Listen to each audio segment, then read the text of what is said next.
Welcome to Restoring Your Voice, where I'm here to restore, prepare, and equip you.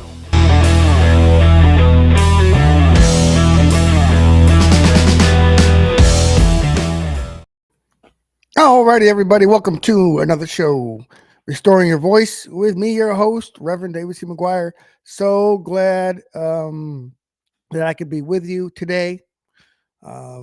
So first show of December. So in case you guys didn't know, my mother came down visiting, and of course, that was my priority. Spend time with my mother, who's getting up there in age. So she's 75 years old, and it's always a blessed time when she comes here to visit. So anyway, there's that. Um, yeah, real quick, quick reminder. If you have not been to the Substack, why not? Go to restoringyourvoice.substack.com. I made it way too easy on you. Okay, I put the link down in the description. So whether watching by video or audio podcast, either way, it's there for you. Go there, hit that subscribe button. It's free. Now, yes, there is the option for you to pay, but either that's just an option. However, all content is free, right? And you'll get notification. You'll get stuff into your inbox. So I put out a new article, or an announcement, or another show, another episode. You'll get it directly into your inbox. You'll never have to worry about checking things again. So there is that. So there's that reminder there. Okay, so gonna dive headlong into controversy. I'm gonna tackle it head on. Now, I'm not doing this just because I can, just because it's a hot button topic and it may get lots of views or whatever the case may be. Okay, I'm speaking because these things need to be said. I think it's way past due. And I'm not saying I'm the only one speaking it about these things today, but I can guarantee you that's very few people are, unfortunately. See, the problem is, folks, we have an issue in America, a huge issue. This quote unquote land of freedom, and I forgot to take that off the screen. There we go. It's become the land of freedom to sin, pretty much. The way things are going right now, the way laws, legislature, all that kind of stuff is happening in the country is basically, if there's not a law to accommodate you, we will make it up for you. It started way back, many decades ago from today, but we're continuing to witness the fruits of this, and this goes across many different belief systems. Could go to the spectrum of religion, and we'll get into that.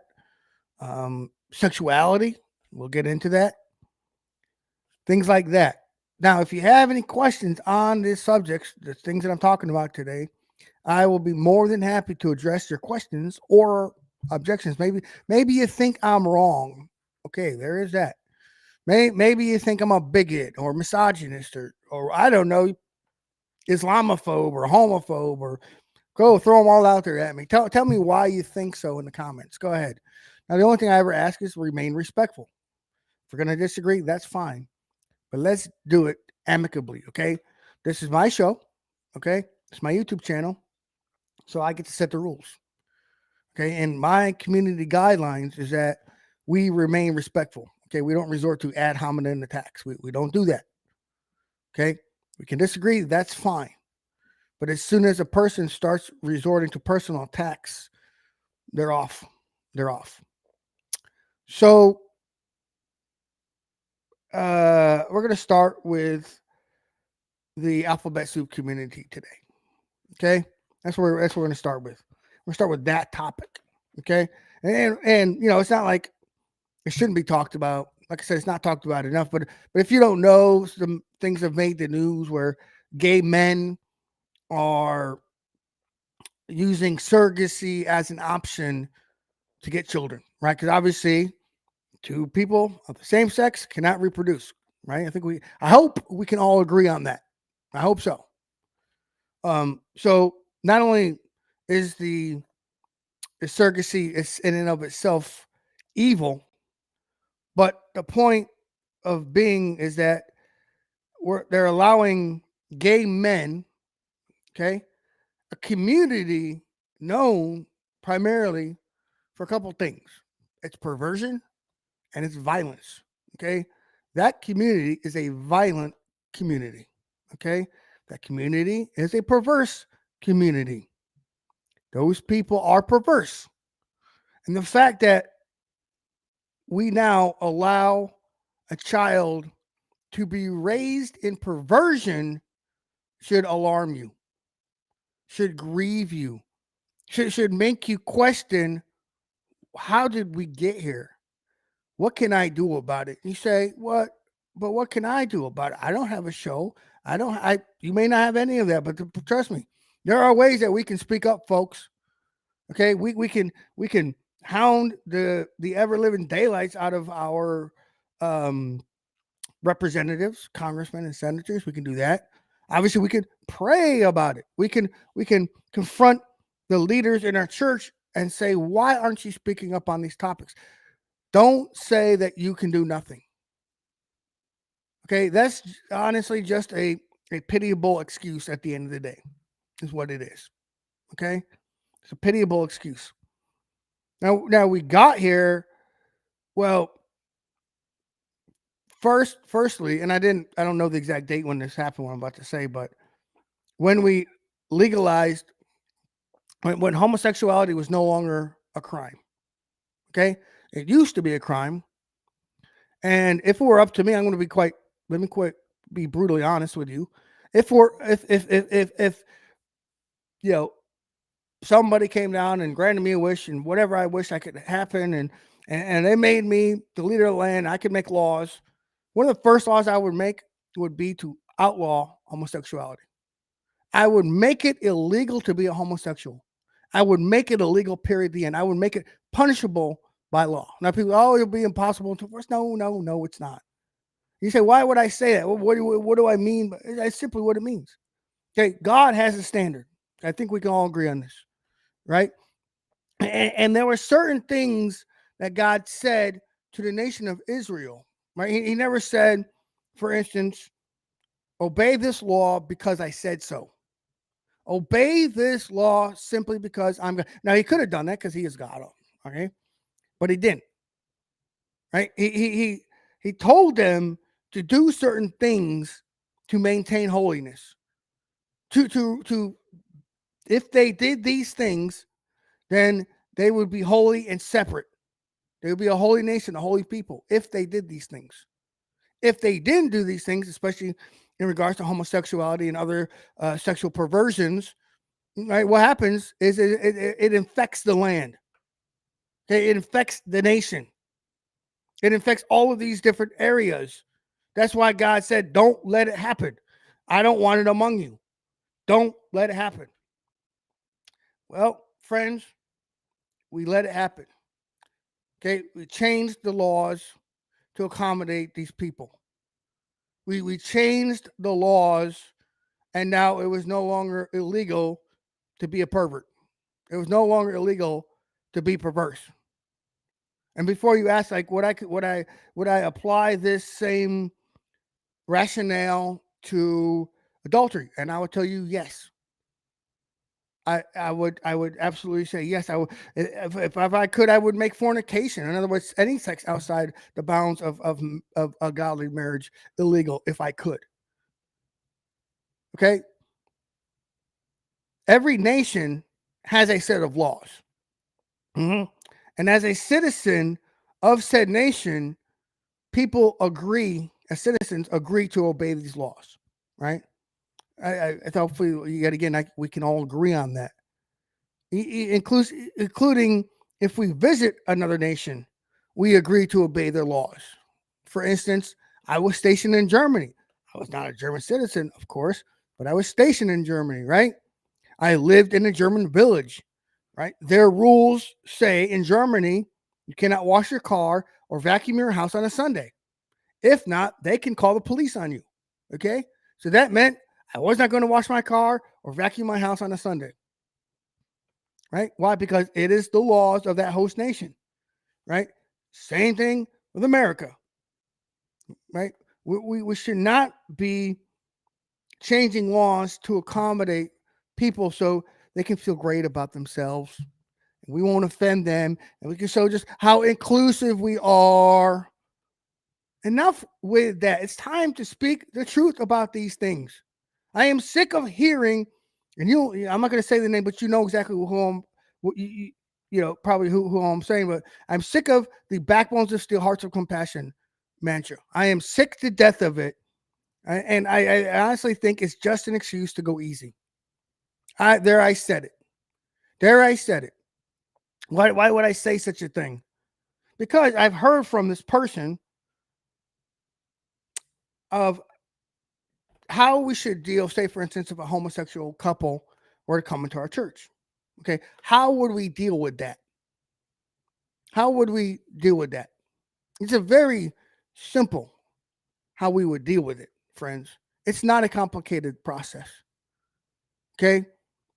And the thing is, before I go any further, this person has had the gumption to say, hey, they have been in this nation, another nation outside of this America, and they say, before we baptize you right now in water, that those people there, right, before we agree to baptize you, are you willing to die for Christ?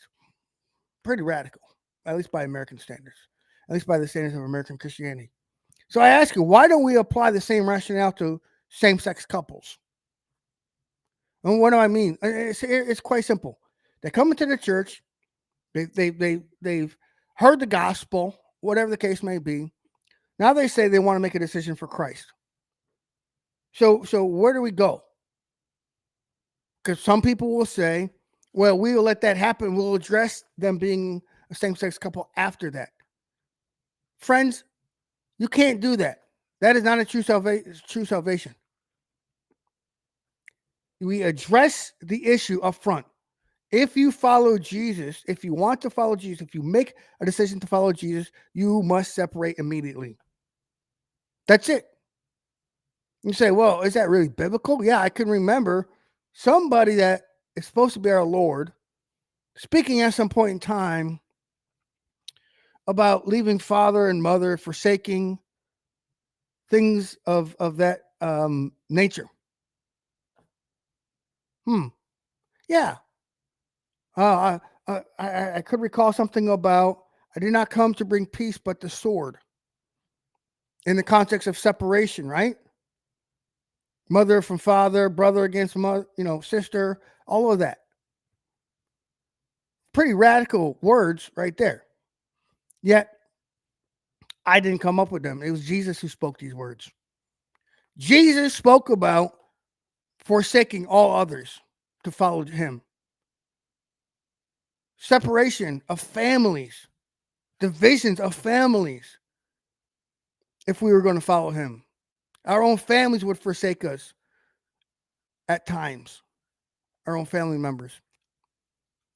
So, yes, when a same-sex couple or a person from that same-sex couple, so it might be one, not two, come to us and they say, hey, I want to make a decision for Christ, that's fine. But if you're going to make a decision, you must willingly leave your partner right now. Right now. But why aren't we willing to do that in churches today? And because we're unwilling to do that in the vast majority of churches across America, now this type of perversion is allowed to grow. It's allowed to thrive because we decide to play soft with sin. You say, well, that doesn't make any sense. How can they do that? It's the nature of following Christ, folks. Just like when I was addicted to pornography before January 2019. I came to Christ and I knew that I had to give up pornography. There was no option about it. It had to be given up. Okay? It had to be done with. Now, I can't explain it, this supernatural thing that happens in human terms, all I'm doing my best. So, in other words, the Father draws us, right? Jesus says, no man comes to me unless the Father first draws him.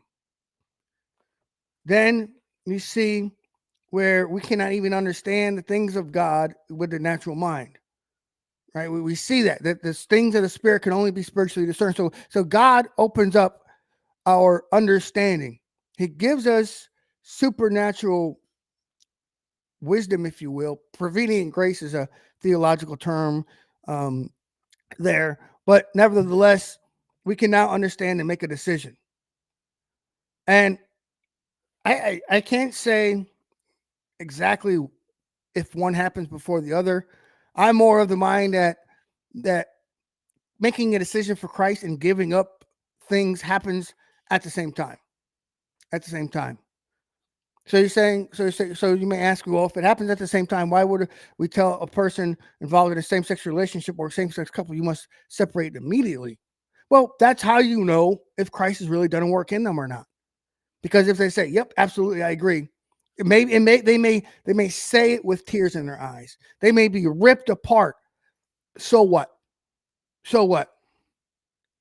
You know, people will say, "Well, but they love each other." And they may not use that as an excuse to sin, but nevertheless, when they say that, already an area of compromise is in there. And I want to just bring up to you how dangerous it is to say that. I want to bring this point up to you really quickly here. And this is in 1 Kings chapter 11, verse 1. I want you to catch a couple things here. Now, King Solomon loved many foreign women. Now, okay, it says that he loved them. Now, I think we can all agree where God told him, don't do that. God told the Israelites, don't intermarry with foreigners. Don't do that. But it says here, now King Solomon loved many foreign women, right?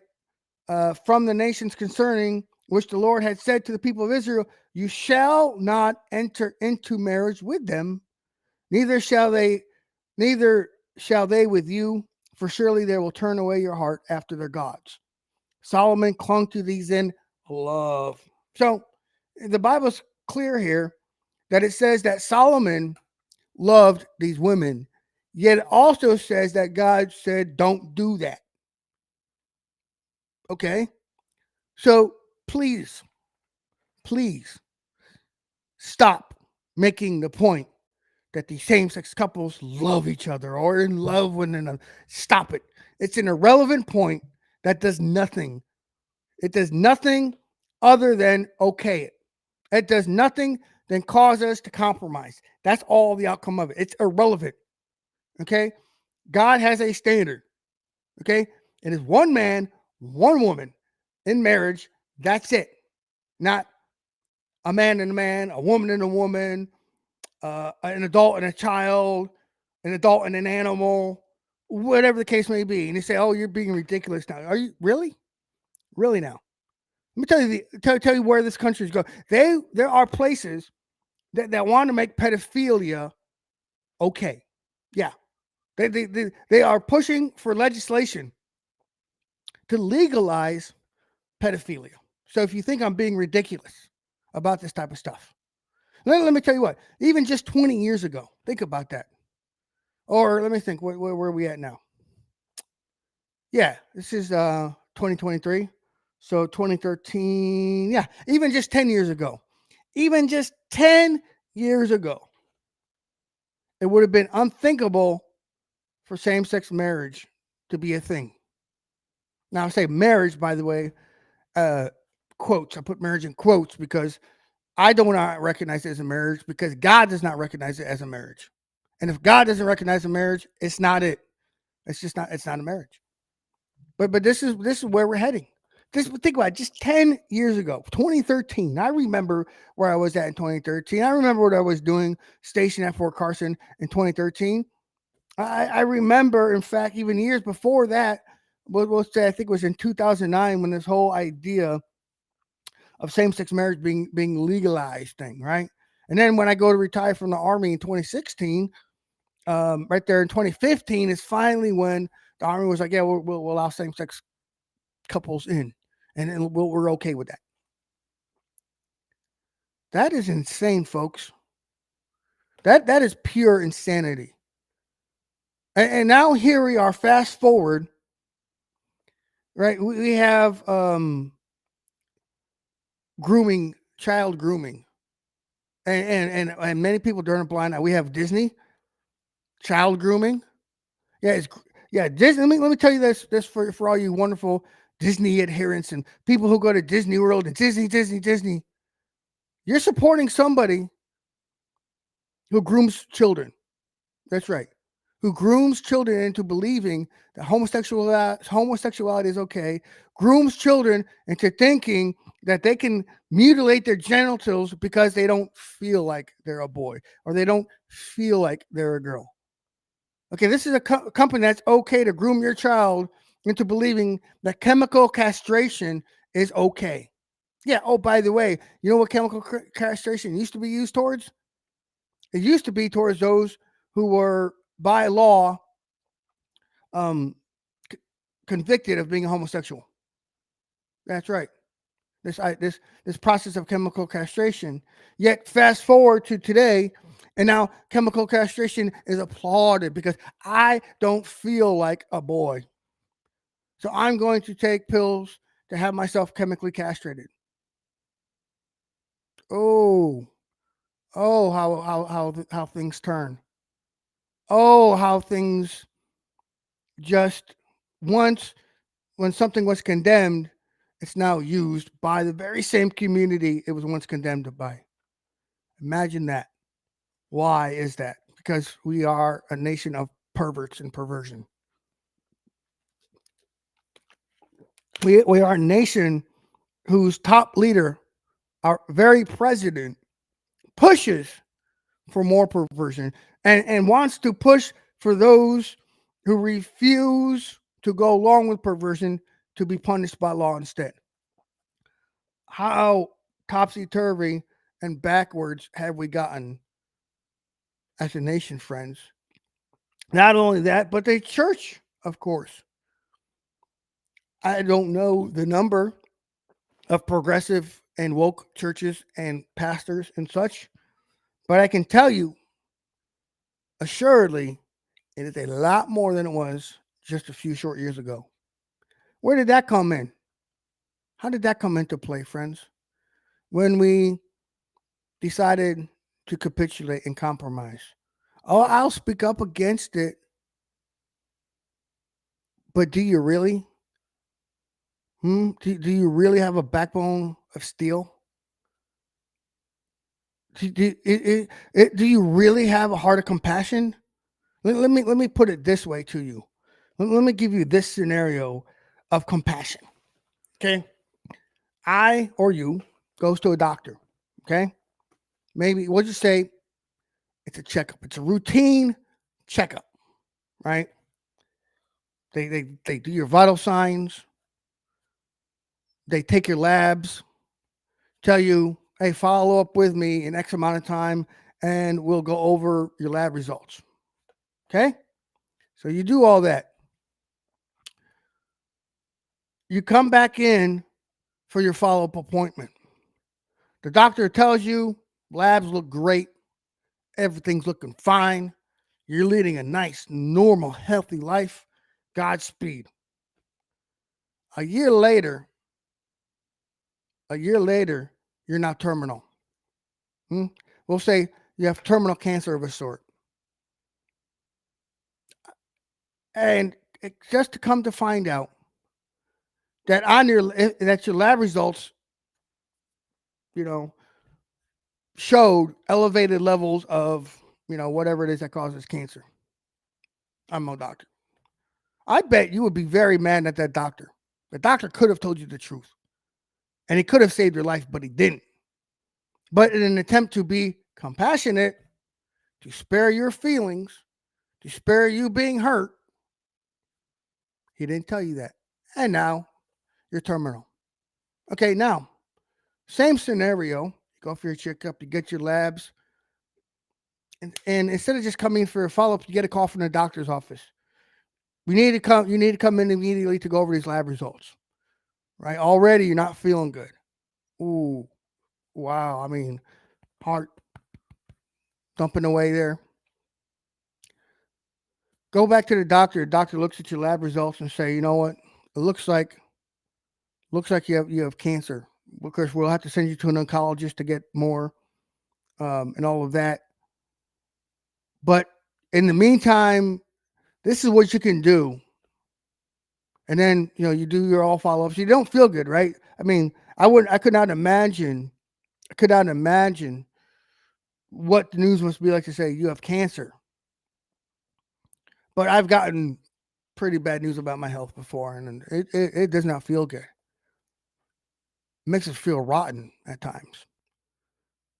But the doctor told you this. In other words, you finally go see your oncologist and all of that. A year down the road, you're on your way to recovery. The doctor, what he told you didn't make you feel good at the time. Made you feel kind of rotten to know that you were dying. And if you didn't take preventative steps, you were not going to live. It didn't feel good when you heard that. So let me tell you, which one, friends? Which doctor do you prefer? The doctor who will spare your feelings, yet a year down the road, you're terminal? Or would you choose the doctor who chose to tell you the truth so that you could live? Which one was more compassionate? How about this one? Which one would you sue for malpractice? The doctor who had the results right in front of his face in the lab results and never told you, or the doctor who chose to tell you the truth? Which one would you sue? I guarantee the pastor. We'll get to that in a second. The doctor who did not tell you the results, I guarantee you would sue him for malpractice. And I'll tell you what, folks, there are a lot of people behind the pulpits today that if they were a doctor, a medical doctor, that is, they would be sued for malpractice right now. There would be a majority of people in the pulpits, if they could, they would be sued for malpractice, friends. It's just the way it is. It's just the way it is. Let's see a question here. Richard here asks, is spreading the gospel considered the same as speaking against the atrocities of our world? Yeah, I would definitely say that the two are inseparable and that the two go hand in hand. Because what is the gospel, right? That Jesus came to save us from sin. Well, what is sin, right? A huge part of that is the atrocities happening in our world today. So yeah, we cannot speak the gospel message without letting people know what sin is too. So yeah, I would say that definitely the two go hand in hand in that.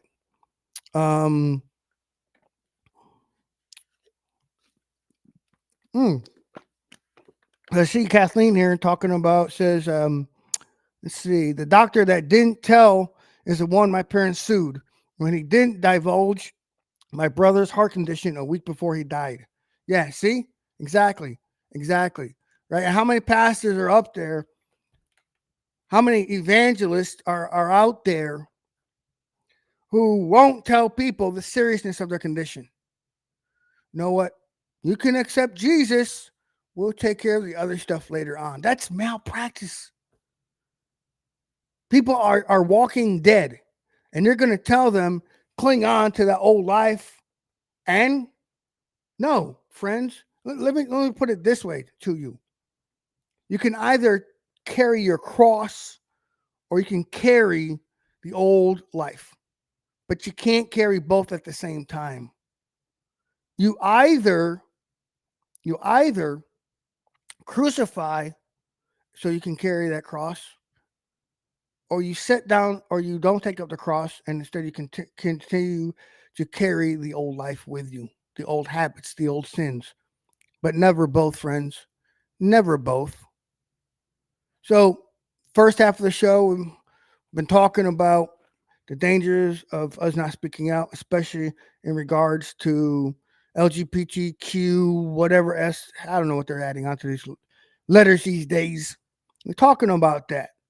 We're talking about the compromise. We've talked about how we need to tell them the truth, how to handle people were they to show up in our church, whether they're a same-sex couple or they're in a relationship with a member of the same sex.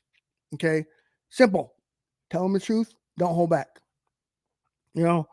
But man, this kind of leads into another point I want to talk about, and that's a point of Islam.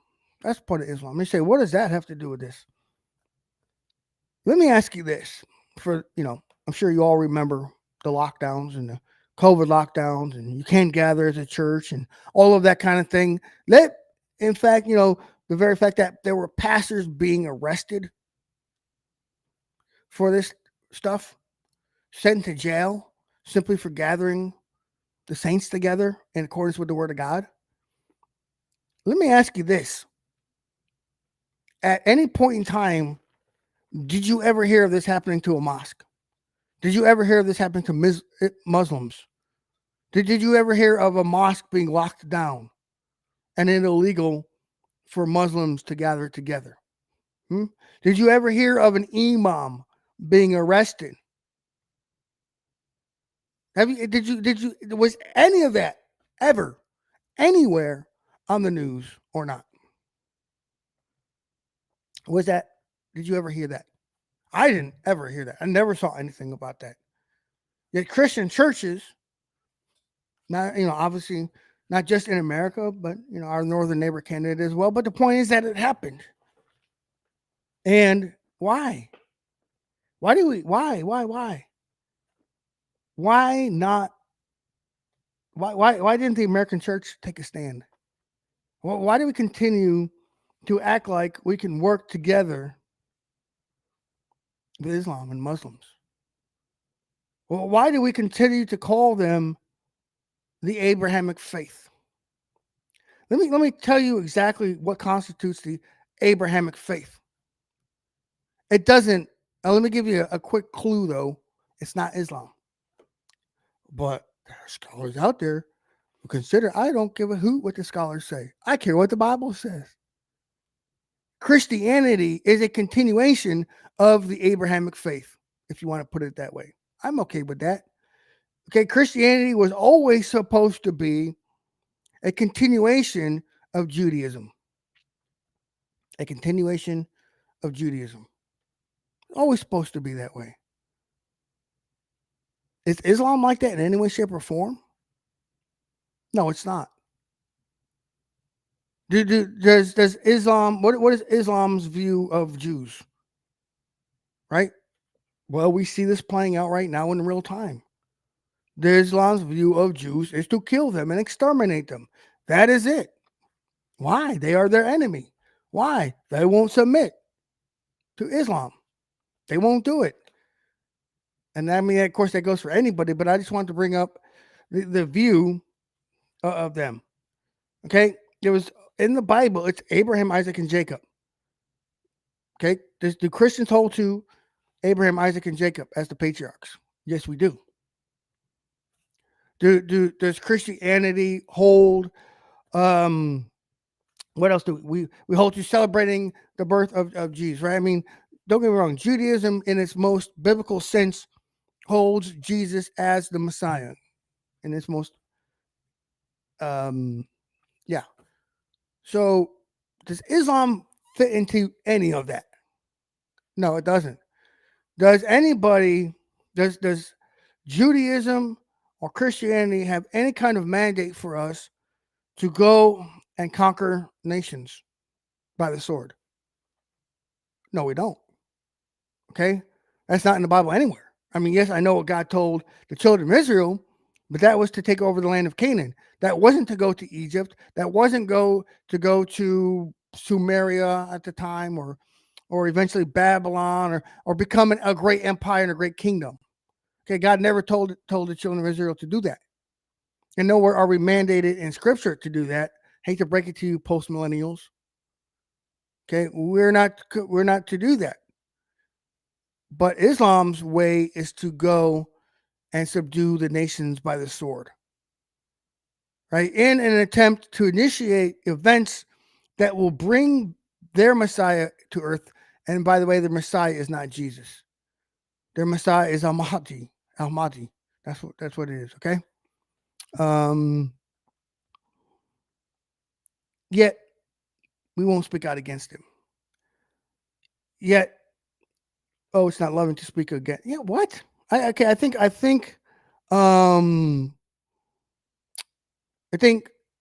you might have missed what I said about the two doctors, right? One who told the truth for the diagnosis, one who didn't, right? When the one who didn't hear the doctor didn't tell the truth, the dude died. The person lived in the other one, right? So tell me how it's not loving again to speak out against Islam and Muslims. I mean, do look? You say, well, freedom of speech, freedom of religion, all that in this nation. I agree wholeheartedly. You practice your religion by all means, but it comes with a caveat. As soon as your religious practices harm another human being, however, no, I don't care who you are. I don't care what your views are, but no, nobody. Okay, let me tell you, it should never be lawful. It should never be legal ever to harm another human being. I say it should not be because we see it happening every day with gender reassignments happening. Literally harming another human being. What's going on here? Yes, Richard asks here. So there is only one covenant, right? As far as we're grafted into the covenant that God gave Abraham. No, we're not that Abraham. Well, we are not grafted into the Abrahamic covenant. We are grafted into the new and better covenant talked about in the book of Jeremiah. So we are grafted in to the new and better covenant, the covenant where the laws are no longer written on stone, but God's law is now written on our hearts. That very law. So, in other words, so that covenant, we are under a new and better covenant. Best way. So, anyway, so you of course you say, oh, what does this have to do with it? Look, we're silent. The church is silent on this. The church is weak. We're church is woke across America by and large. Okay, not every single church, but right. I mean, John Cooper just came out with a book, Wimpy, Weak, and Woke, right? And I couldn't agree more. And why can't we take a stand? And when the government says to do something or not to do something, and it violates the command God gave us, then why don't we stand by what God told us to do?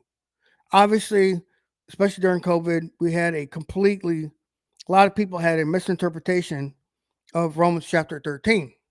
Well, we just have to do what the government tells us, right? But we completely discarded what Peter and John said to the governing authorities of their day, and they said, we're going to do it anyways.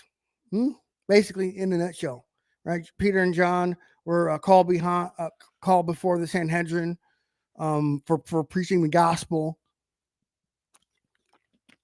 I just told them, we're going to do it anyways. And they did.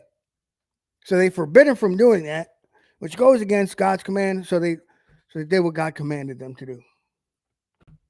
Why can't we take a stand? Why can't we be radical in this nation? Why can't we take radical stands? Why is it that outside organizations, those outside the kingdom of God, are more radical for what they believe in than what we are for what we believe in? The LGBTQ, I chose to was really highlighting them, trying, under obviously God's unction, just because that, LGBTQ community and Islam just seems to be the predominant belief systems that are out there, and they're being pushed. I mean, we're even seeing it together now. We're like, what? Gays for Palestine, this very nation that if they were to be a part of Palestine, if they were to live in Gaza under Palestinian rule, if you will, we'll put it that way, that they would be killed. never mind that, but these seem to be the predominant things. So let me ask you one more time then. How come the church in America cannot be radical? I'm not talking obviously violence. That's not what I'm talking about here. But in our stance for Christ, in our willingness to go forth and do what God commands us. Why can't we do that? Why is it that if that as soon as the government says, "Oh, we're going to do it," you got to shut your church. You got to protect people. Never mind. Hey, anyway, that didn't work out. We got to quote unquote protect people. How about you obey God and leave the results up to Him? How about that? How about whatever the government says, if it goes against God, we're not going to do it. If they said, nope, we're going to forbid you from gathering, yet at the same time they allow BLM protesters en masse to gather, I don't know, maybe the church maybe we should start looting stores, setting things on fire. Then we could be accused of being a peaceful protesters. Now I'm being facetious there. I'm just trying to make a point, that people can, back then during the lockdowns, people went to concerts. They went to mass protests, mass looting, things like that happened. Yet the church was, okay, we won't gather together if you tell us so, Mr. Government Man.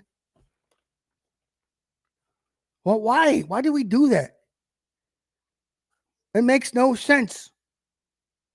And then we wonder why our rights are being trampled on. We wonder why gays and trans and Muslims all get these wonderful rights and they're able to say what they wish and do what they want. And we, the church, are just, okay, I don't want to say too much of anything that's offensive. Well, why do we do that? We shouldn't be doing that. Look, it's not a difficult concept. Get back to the basics. Read the Bible. Do what the Bible says. It's really not that complicated, folks.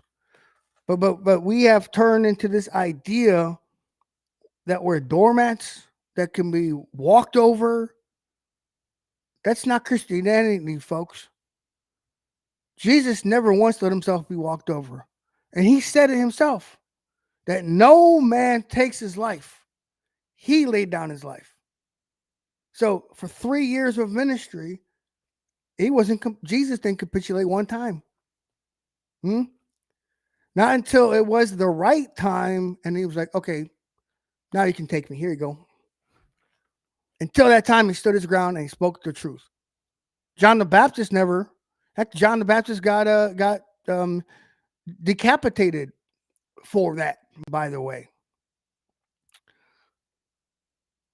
Many examples across the Bible of people who did not back down. They decided they were going to follow God, and follow God or following Jesus meant speaking the unpopular truth, which is what I'm doing today. I am just gloves off, friends. This is not a popular truth that I'm speaking today, and I don't care, as it needs to be said. Do you want to continue to get trampled on? I'm not saying. Think about it. People in other parts of the world where it is just plain illegal to even just have a Bible are willing to do that. Yet we aren't willing to do much of really anything. So as we wrap the show up, like I said, if we got time, if you have any questions, put your question in the chat, in the YouTube chat, that is. So if you're watching over there on Twitter/X, I can't see your comments and I can't see your questions. So as I'm wrapping things up and you have a couple more questions you want to ask or something just pops into mind, go for it. But how about this? Let's compare our lives to those in the Bible. Okay, I'm not talking about church fathers. I'm not talking about reformers. I'm talking about in the Bible. I'm talking about people like Stephen, who was preaching the gospel message while being stoned to death at the same time. I'm talking about Paul, who received lashings, who received imprisonment, who received beatings and such, to spread the gospel, to minister to people, to disciple people. Let's compare ourselves to that. Let's compare ourselves to these wonderful men of God and see how we measure up. Let's do that. And I guarantee if we do that, we will all find areas that we, including me, need to improve upon. And we need to come before God for that. Let's do that. Let's stop worrying about offending people. Because when we start worrying about offending people, now we offend God. I don't know. Should I say that? Oh, that might. I'm not saying we purposely offend people. If our idea is just to be a jerk, then yeah, you're just being a jerk. If your idea is just, well, I'm going to speak the truth, but you just constantly push everyone away, that's not speaking the truth. That's being a jerk. That's being a jerk. So don't do that. Don't use this as an excuse. But nevertheless, speak up.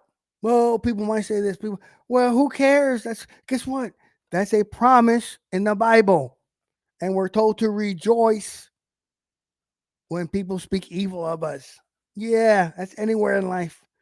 In person, behind our backs, on social media, whatever the case may be.